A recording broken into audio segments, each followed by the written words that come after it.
Hey, do you love instant photography? Are you waiting for the next big thing in the world of instant photography? Are you looking for something upscale and high class that isn't cheap and easy to get anywhere? You're looking for something exclusive and unique? Well, if you are, the MiNT camera has got you covered. Guys, I'm Rob with Robert Ham Photography. Today I'm going to be talking to you again about instant cameras, specifically from MiNT. Now, you guys will know that MiNT has sent several cameras to me to review over the years. I've been all over them for the TL70, the RF70, the SQ70, and the brand new TL70 PLUS, which is this big boy right here. We're going to talk about them in just a second. A couple things that set these cameras apart and set MiNT apart from all other instant camera manufacturers are that these guys are dedicated specifically to creating a high quality product without compromise. That means it costs a lot of money to get one. It also means that when you have it, you're holding something special. If you're used to or interested in cameras in the $200 or less price range, you will not find them in MiNT Camera's catalog. MiNT Camera got their start several years ago fixing cameras, specifically Polaroids like the Alphas and the 670s, in order to refurbish them and bring back that beautiful mystique of the instant photography, the instant photograph in a new-to-use kind of way, specifically through refurbishments. That was a lot of stuff going on because during that time, Polaroid went bankrupt and was sold, and there was no more film, and then the Impossible Project bought them. And throughout that, MiNT Cameras out there in Hong Kong decided to go ahead and make some awesome additional cameras, starting with the TL70. The smaller camera right here, really cool camera, box style, Rolleiflex style camera, shoots like this with neutral density filters and a hidden pop-up flash, will eject film that's been taken from inside the view box, which is an actual viewfinder that allows you to focus. There are even more great things about this camera, but what it gave you was a small print like this. Guys see that? How cool is that? Small print like this. Now, that was shooting a film called FujiFilm Instax Mini Film. Okay? Instax Mini Film, very popular, probably the most popular instant film on the market right now, and made by FujiFilm for their Instax line of cameras.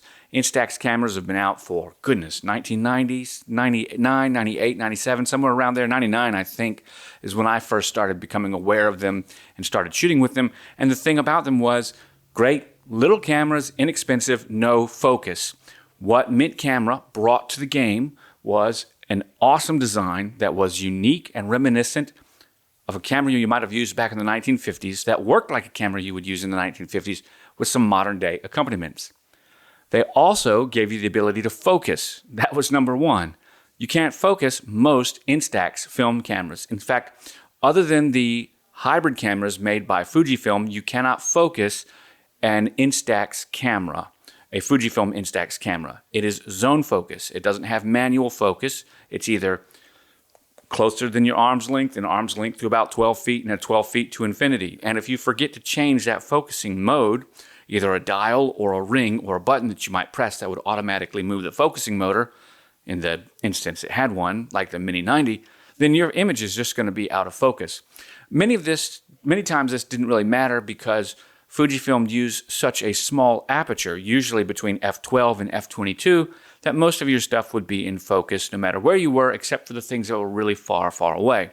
This did a couple things. Number one, it made sure that you needed a lot of light, so the camera is not very good in any kind of low light or ambient or artificial light because the aperture is so small. And number two, it meant that there was very little chance of getting any kind of artistic effect like, well, shallow depth of field.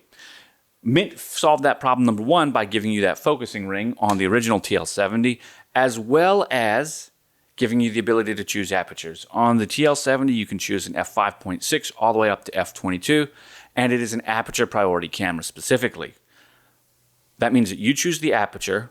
The electronic eye in there will choose the shutter speed based on the environment. It's got an electronic meter built into it.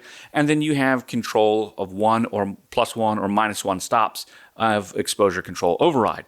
Well, through several generations, MiNT Camera now has, of course, the MiNT TL70 PLUS. I love this camera, and it is my new secret weapon for weddings. Mainly because although people love this smaller picture, this little instant photo, that's great. Look at that. How much do you love that? Beautiful shot, right? Well, wouldn't you like to have something a little bit larger? Of course. If I put these two side by side, you can very easily see that most people would choose to have a bigger one. Okay, so point is, bigger film, right? Now, what do you get? Why do I like this? We're going to look at the photos here in just a minute, but again, beautiful construction, ruggedized, rubberish texture, faux leather, but it's done very well. Brushed stainless steel accoutrements that you actually feel as the chassis. Once again, we've got that hideaway that the viewfinder opens and closes. You can see in there, that's the ground glass for a real bright view ground glass viewfinder for which you focus right here. You literally focus it. You choose your shutter speed right here and your aperture right here. When you do those, you actually have a small window on the inside that will tell you, let's see if I can get you guys to see it. How about that? That will tell you information about your shot right in there. So you get a direct readout of your aperture, your shutter speed, and if you're in autofocus mode, if you're in aperture priority mode, you can actually get neutral density filter suggestions. ND 1, 2, 4, not 1, 2, 4, or 8 will pop up in the screen. As well as when you're in manual mode, it'll tell you if your exposure is too bright or too dark with an arrow that is red or green, depending on whenever you're in the proper exposure based on the electronic eye that's right there, your manual exposure. You also have your xenon flash, a real flash with this, just like the other one, which means you can trigger other off-camera flash that have a slave mode that operates through an actual xenon flash. No LED flash here, a real flash. You've also got a sport finder, so if you wanted to do something like that, you could. And a loop that pops down so that you can check your critical focus.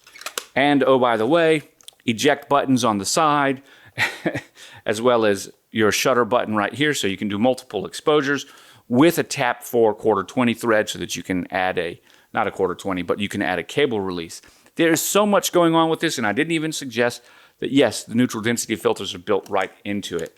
This camera feels as good as it looks. It's absolutely amazing, and I love it. Let's look at some photos. Enough talking about that. I'm going to bring this nice and close. Check this out. This is a picture that I took right here in this exact setup, except a little bit lower, where the TL70 was the subject. The TL70 Plus took the image. That's a beautiful shot. Same here, just a little bit different of an angle. Beautiful shot. There's me outside. You can actually see the settings that I've written down on here.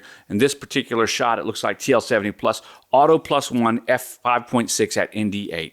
So that was just on auto, and my son took that image. Look at that. Boom. There's my son in a tree. Look at that. We can see it right there. I can't really read the settings, but you can see it. These are just one shot straight out of the camera. Look how much difference that makes. The blue sky and the silhouette, it almost looked to a completely properly exposed. I think this one's actually me in the tree. Yeah, this is me in the tree. My son took this picture and didn't switch out the ND filter, and then I took this picture. I think that one was taken before, but just look at what's in the actual shot right there. I'm trying to keep the glare out so that you can see it. Look at that shot. That's beautiful, right? Here's another shot of the TL70 Plus. Well, not Plus, but this is the TL70 here, and then this is the RF70 or the SQ70 over there. Actually, that's the RF70 and the SQ70 right there. All of these were taken with the TL70 Plus, the big one back there. And here's a shot. This is ambient exposure, just with a long exposure on auto out in just a restaurant environment. Just look at that. Big, wide, bright aperture. Same kind of a deal. Ambient exposure once again. Look at that. That's food in a mixed lighting environment. Very cool. Here's just a shot, auto f5.6, me standing by the trees. Here's what happens when you expose, but the camera doesn't get the proper exposure for the clouds and you're in a backlit environment. And you can use your adjustment from manual to standard to adjust that. We're just kind of testing it out as we continue looking at some of these really cool shots. Again, there's one of my sons standing by some trees. And then that's him in a tree. I think we were doing a test run there through one of my roll reviews. You can see pretty easy. Yeah, there were several that were going through, just testing. Now, what I like about this is that this was actually Auto +1, and the point that I'm making on this series of shots, as compared to some of the other ones that you saw, is that if you give this to someone that knows about photography like me, or you, if you're watching this, you obviously know, then you can actually make this camera really, really work. This is a manual Instax camera. It shoots instant photos. So when you had some of those other ones that were blown out, like we were showing a little bit earlier, that's because someone was using the camera. One of them happened to be my 13-year-old who he loves instant photography, but he's just not used to using a camera as sophisticated as this. And the other one was my older son, who helps me all the time, but again, isn't familiar with using a camera like this. And you might say, well, what's the difference? Friends, this isn't a digital camera. That's the difference, right? And because it's not a digital camera, it operates differently. And so it's so unique when you give a camera like this to someone that has never photographed for any amount of time on film. And they're used to photographing digitally. Well, they take pictures because there's no display on the background. And it's not what you see is what you get. The picture is going to develop differently based on the chemistry that's built into the exposure, the instant print. And so the more you use this camera, and the more you understand photography, the more you learn and the better that you get. And it's an experience that is just really unlike anything else because it's like shooting film because it's film. How do you like that? So that's what makes this cool. Earlier I said I was going to use this as my secret weapon for wedding photography. How do you think I'm going to do that? Well, number one, I've got the experience. I'm known for instant film with my weddings. No problem. And number two, the thing about this is when you push the button, that is the only shot that will ever be. You want two, you have to take two, and they will never be alike, which means everything that you take out of this camera or any other instant camera analog is unique to itself, one of a kind. However, this camera gives me everything I want in this package. It gives me a beautiful square print that I like with full manual control. It's going to cost you some money, but it's absolutely worth it every single time for me. And for other serious instant photographers, it's a game changer. Couple of things to note. If you shoot out on a not bright and sunny day, this is the type of look that you're going to get. Now, I love these architectural shots. I did these the other day with my family. I'm still writing down some stuff, some notes about them. Really cool architectural shots with the lens, but it was on an overcast day. No clouds, or clouds in the sky, no real sky to be seen. And as we look at these kinds of images, there's the battleship Wisconsin in Norfolk, Virginia. As we look at these images, I'm trying to get you a good perspective. You'll notice that they look drab and dreary. And that's a particular look that you're going to get when there's no sun out. That's because these images are daylight balanced. FujiFilm Instax mini film is balanced for a very bright, warm sun. Think a sun at the beach. So what can you do? You can take them like this and enjoy them, which is an aesthetic all on their own. I like them for that. Or you can use a small gel in front, like a correct to orange type of gel you would use here, but the same thing people used to do back in the day. They'd put a filter in front of the actual lens element in order to help change the color. It could be a skylight filter, it could be all kinds of things. B1A, you know, if you're shooting black and white photography, you might have different filters. Currently, MiNT makes these kind of neutral density filters that go on the front. But I could see MiNT coming up with a full range of accessories for this camera to include their other cameras, not just neutral density filters, but filters that change specific for like black and white. You want a skylight filter or something like that to help you influence the color of the film, specifically the white balance, on an overcast day. Now, it's something that's been around and in use in the past. I would totally assume that MiNT cameras could do something like that. And the guys over there, Gary, he can do that stuff. So this is his camera. So as you guys can tell, I'm totally in love with this camera and ready to get to using it. I've been using it and testing it here, everything from the exposure meter all the way down to just the different neutral density filters and how well they actually work. And I found them to all be extraordinarily competent and make great photos. So I can't wait to share more of this with you. Guys, I'm Rob with Robert Hand Photography out of Norfolk, Virginia, here in Virginia Beach, Hampton Roads area. If you guys got any questions, leave them down in the comments below. If this video was helpful for you, please don't forget to like and subscribe. Leave me that comment. We'll have a conversation if you do anything like this.